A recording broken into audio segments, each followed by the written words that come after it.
Welcome back everyone, it's Mags, and a little while ago I covered The Witch and the Hundred Knight, an action RPG developed by NIS that does indeed tell the tale of a witch and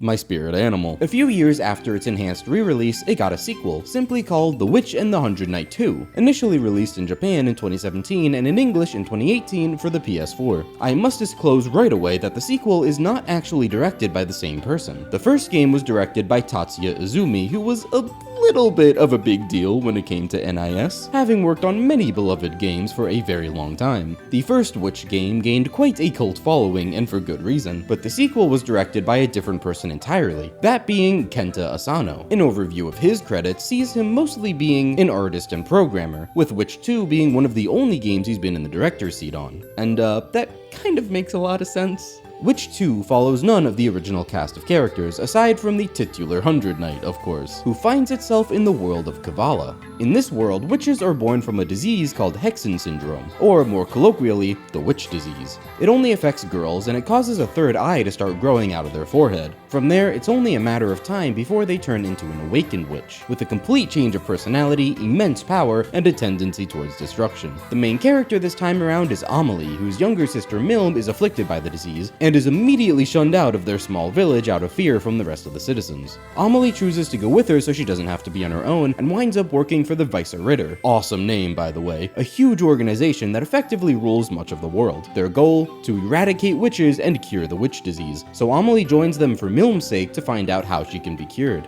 And that is where we in fact find the Witch and the Hundred Knight. Milm has a Hundred Knight doll she got as a gift from Amelie. I guess the Hundred Knight is a legend no matter the world, which doesn't explain why none of the other characters throughout the game recognize the name like they did in the first one, but okay. And luckily, the Weisse Ritter has a special surgery to remove her third eye and cure her disease. She takes her doll with her for comfort, and the surgery is a complete and utter failure. So bad, in fact, Milm dies. She's only saved by turning into an awakened witch right then and there, and brings the Hundred Knight doll to life in the process, and thus meet the Witch and the Hundred Knight. Milm and the new witch, named Chelka, now inhabit the same body, and Amelie still has to find a way to cure her while also dealing with Chelka, who the Weisse Ritter, her own employers, naturally want dead. So Amelie has to hide Chelka's existence for the sake of Milm and try to deal with it on her own. This is a super cool setup. It puts Amelie front and center and shows her struggling with everything all at once, constantly getting tangled in her own lies as she tries to keep these different parts of her life from clashing. The stakes are high as it would be devastating if anything went wrong, with Chelka being so powerful and the Weisse Ritter being more than happy to kill her little sister should she be discovered. Moreover, Chelka's top priority is finding a body she doesn't have to share, her preferred outcome being to kick out Milm from this one altogether, which of course Amelie is desperate not to have happen. She is under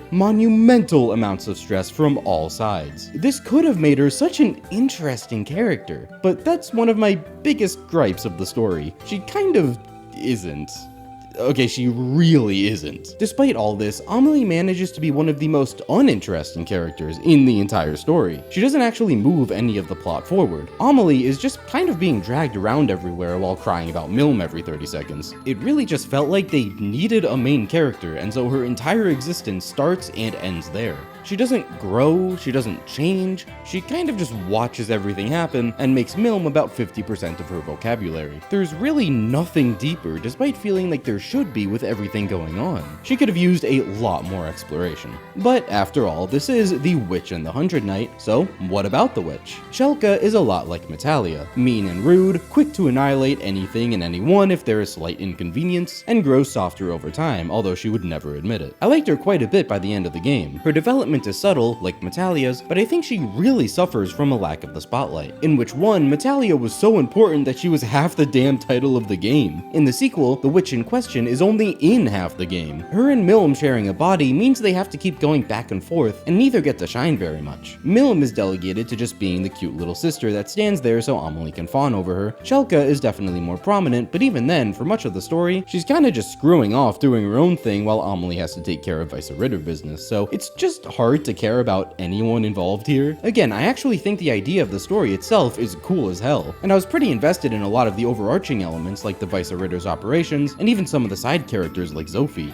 I want to say it's still a fine story all in all, but nothing like the heights the first game's story reached, and it certainly doesn't have any of the edge to it that that game had, while its predecessor was pretty dark and mature, which too is more toned down in that regard. There are still some shocking moments, but they're very scarce and feel more like cheap attempts to bring back some of the vibes of the first game where they don't really belong. And that's fine, this game isn't the first game, it's the second game, and the story this game tells didn't really have to have dark undertones to it. But that is something that I think made the first game really unique. It does keep one element that I loved about the first game though, which is that you never really know what's going to happen next. The story takes all kinds of twists and turns, some for better, some for worse, but it does keep you on your toes and it was able to keep me just that much more invested. I am happy to say that the combat is a significant improvement. The first game just didn't really give you a lot of options. You could swing your combo, use Tochka, which wasn't very impressive for combat purposes, and Mystic Dodge. It often felt boring or tedious to fight bosses and even go through the normal stages, but this game mitigates that issue by introducing skills. Yes, it's a very basic way to do things, but it does give you some very appreciated versatility. You have 100 AP to use on skills, which replenishes by attacking enemies, and each facet has its very own set of skills. Facets are the same as they were in the first game, a set of classes you can equip that each have their own strengths, weaknesses, and stat distributions. Unlike the first game, your level is not directly tied to facets. It's done in a more traditional way where the 100 Knight itself levels up and your stats for each facet adjust accordingly, which means you don't have to individually level up each facet anymore. They're all viable to use at any given time. Each level up gives you some skill points to use that go towards upgrading your skills. You can still only have 3 facets equipped at once and you can cycle through them on the spot, but none affect the other stats in this one. They're all completely separate. No sub-facets to be found here. In fact, they go a little further than they probably needed to making facets very distinct, in that they even change the weapon system so that you only have one combo tied to each facet. Instead of having 3 individual combos you could switch through on the fly independent of anything else, they, too, are now tied to facets. So if you want to switch your combo, you have to switch your facet. Since most facets specialize in one particular damage or weapon type, and there are 3 damage types in the game, you're kind of railroaded into shoving each facet's combo with just one damage type, the one they're good with, which I wasn't particularly a big fan of. It feels like you have less freedom in that regard than in the first game, although maybe I just didn't screw around with things enough. Going back to skills though, these are the biggest reason to use one facet over another in this game, and I do love how varied they are and how many options they give you. Skills are used by holding R1 plus any of the face buttons, and you can assign any skill you want to any of the buttons. Again, each facet has its own set of skills you can assign.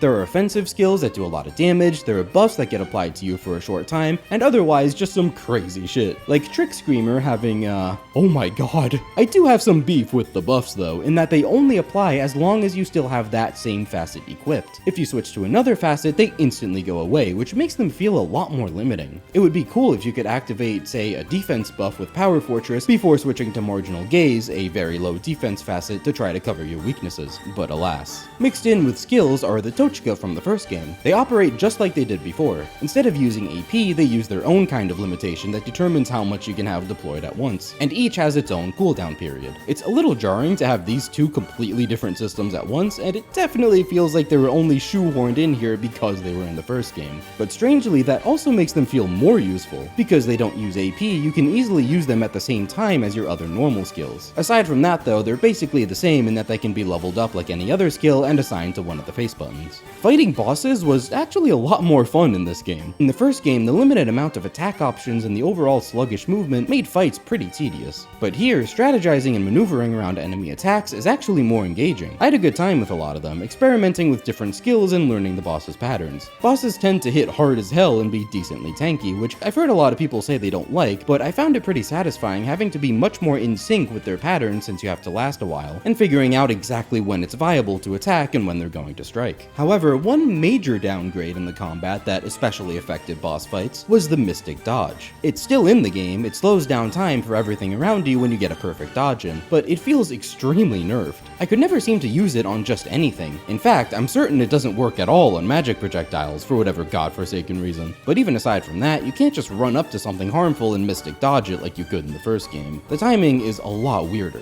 Upgrading weapons works differently here than in the first game. Before, regardless of level, you could sacrifice another weapon to contribute its stats. But then you also needed a special rare material called the Catalyst for an added effect. Both of these were needed to improve its stats. And then separately, you could just go into Metalia's house and directly level up the weapon by spending mana. They kind of combine those two aspects into one shop here. At the house, you can fuse a piece of equipment with literally any other item in the game to contribute a certain amount of experience that goes towards leveling up the weapon. Or you can fuse Catalyst into it at the same facility to just straight up skyrocket its stats regardless of level. Leveling up the weapon increases the limit of how many Catalysts it can take. Just like in the first game, nearly every single item you get is just through whatever you happen to randomly pick up in the map. There is a shop, but similar to the first game, the stock is very limited, only having some basic healing items and common rarity weapons. This means the amount you can upgrade your equipment is directly correlated to whatever you just happen to have on you. So if you run out of shit, there's really no other way to get more shit than to just go back out and play more of the damn game. Nothing about it feels very intentional. It feels a lot more basic and watered down.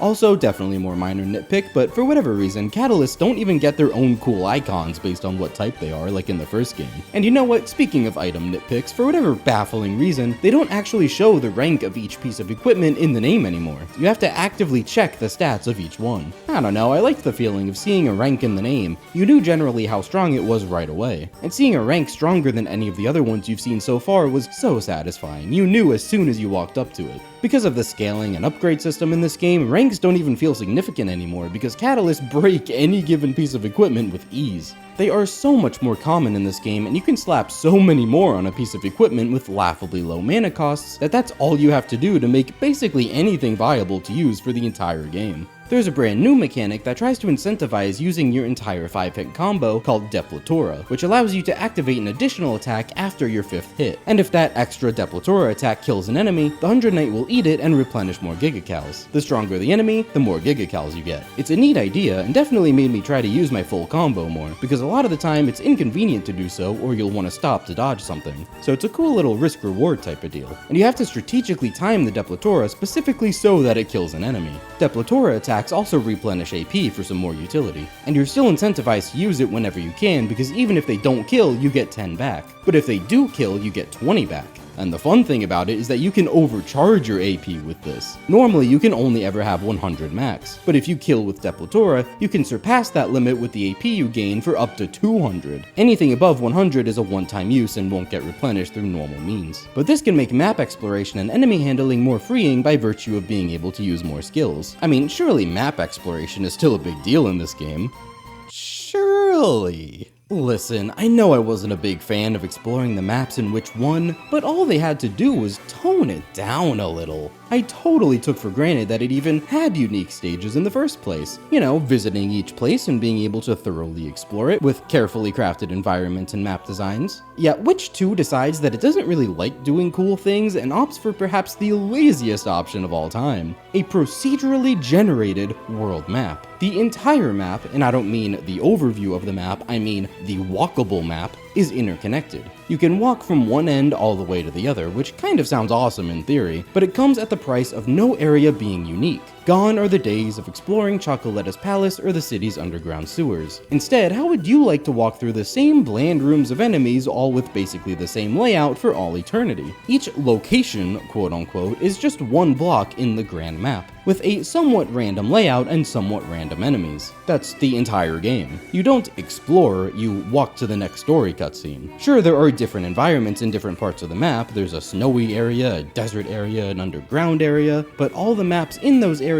kind of have their own flavors of proc-gen layouts. The closest thing to a unique area you get are some little villages scattered around. You know, like in Witch 1 where you could walk into houses, so these are deliberately designed. But there are some other special areas in the game that don't get such a privilege. Like there's this one location called the Desert Prison where some of the side characters are hiding out in, and there are a couple of points in the game where you're required to go there and cutscenes will play out. And the tile where the Desert Prison is located is walkable, it is a playable part of the map, but the way it actually looks is just one big empty room. Like, they didn't design this thing. They didn't model furniture, or it's not a place. What are we doing here? And when they gutted deliberately designed maps, any exploration aspect went with it. There aren't special collectibles or upgrades to find, only more procedurally generated hallways and enemies. You can simply petition for new Tochka from the house using mana, and more stomach stones are simply gained upon leveling up. So the only two things that made exploring in the first game even somewhat worthwhile are just gotten through other means now. While the first game had a good bit of side content, especially with the entire extra grinding dungeon, Witch 2 doesn't really have anything like that. It's just this world map and the main story, pretty much. The closest thing it gets is having a handful of extremely strong enemies hidden in dead ends on the map, and there are even trophies for defeating each one. These are just juiced up normal enemies with some kind of special buff, like a Reaper that moves really fast, or a Golem, by far the tankiest enemy type in the game, having a % healing aura, which is a little bit diabolical.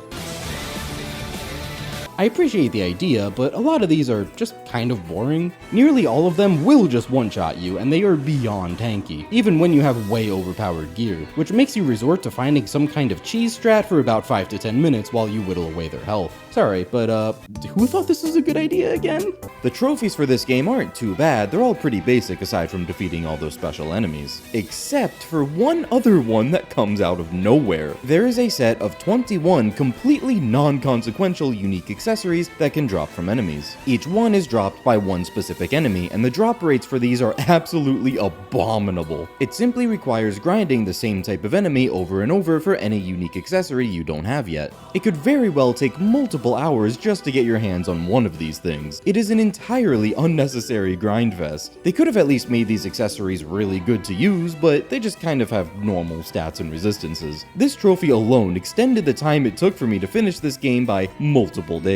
All in all, The Witch and the Hundred Knight 2 feels like a lesser version than the first in nearly every way. I love the combat improvements, but that's truly the only thing I can say. It doesn't matter much when using said combat really only applies for bosses, which is appreciated, but normal gameplay is still incredibly lackluster with the bland map design. You can still screw around with Depletora and skills for crowd control or stronger enemies, but it wasn't enough to save this game. Gigacals matter much less because of the way the map is laid out this time around. The rooms are much smaller, checkpoints are more frequent, and each checkpoint has a giant vial of Gigacals anyway that you can use to completely restore them. So it really only serves to act as a timer on boss fights at this point, which is incredibly annoying. And even much of the soundtrack is the same. It feels like there are only a precious few new tracks, which is a shame because those new songs are still really good. Tenpei Sato delivers as he always does, so I would have loved to hear more. The story had some good ideas, but really doesn't feel like anything special in the end. This is a little bit of a letdown. Even worse, Tatsuya Uzumi has now left NIS, so I don't think there's much chance of a Witch 3. I certainly wouldn't be opposed to one though. This entry has a lot of flaws, but outside of the shadow of its predecessor, it's still a fine game on its own. I could totally imagine someone else coming along like Asano did and making their own version of Witch and the Hundred Knight that's much better, and I would love to see that, but maybe I'm being way too optimistic.